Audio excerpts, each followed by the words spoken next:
Let's be real for a second. We've all been there. You're stuck in a conversation, you've got absolutely nothing to say, and the silence is killing you. It's that moment where your brain shuts down, your heart races, and you're praying to anyone or anything that this conversation ends soon.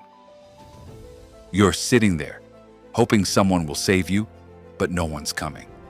You're panicking inside, but you don't want to seem like a weirdo. I get it.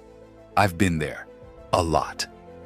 Trust me, that anxiety used to paralyze me, and I hated it.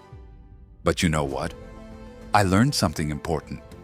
Sometimes it's okay to let the silence be. Here's the thing, though. There's a way out of this. A way to turn these dead-end conversations into something more. Stick with me. Chapter 1. Embrace the silence. First off, let's talk about silence. Yeah, I know. It feels like it's going to swallow you whole, but guess what? It won't. This is where most people panic. And honestly, that's the problem. They think silence is something to be feared.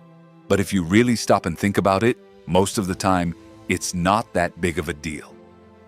Seriously, try it sometime. Let that awkward silence sit there for a second. Take a breath, look around. The world's not ending. That silence, it's not as terrifying as we make it out to be. Trust me, once I started realizing that, I stopped fearing it. And guess what happened? Conversations started flowing more naturally.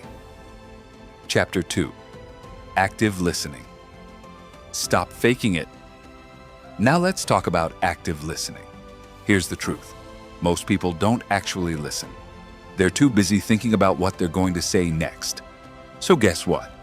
They miss the golden opportunities to keep the conversation going. You know what I started doing? I stopped worrying about what I was going to say and actually listened to what the other person was saying. It's insane how much you can find in a single sentence if you're really paying attention. Like if someone says, "I cut my hand while working on my car." There are so many questions you can ask. What kind of car? Your car. How'd you do it? Did it hurt? And boom, the conversation keeps going. This stuff is all around you. You just have to listen for it. Chapter 3. Ask weird questions. Why not? And here's the next trick. Ask weird questions. Yeah, I said it. People don't always talk about what you expect them to. So why not throw a random question in there? It doesn't have to be deep or philosophical. Just something simple like, "How tall are you?" Or, "Do you mow your lawn?" Sounds silly, right? But honestly, it works. People love talking about themselves. Trust me, I've asked some ridiculous questions in my time, and it's led to some of the best conversations I've ever had. You start to learn stuff you never would have guessed. So stop worrying about looking dumb and just ask. People will appreciate the attention and the random fun. It's a win-win. Chapter 4. Sometimes it's just not going to work, and that's fine.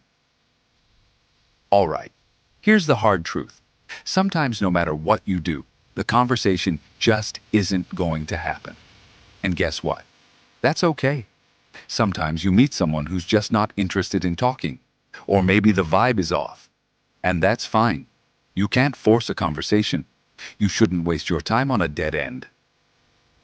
Just let it go. Don't hold on to it like it's some massive failure. There's no shame in walking away from a conversation that's not working. Seriously, it's not that big of a deal. I used to get so caught up in that, thinking that if I didn't keep talking, I was somehow failing. But now, I don't sweat it. I walk away, no problem. So, here's the takeaway. Don't fear silence. Learn to listen. Ask those weird questions. And know when to walk away. Not every conversation is going to be a home run, but if you play it right, most of them can be interesting.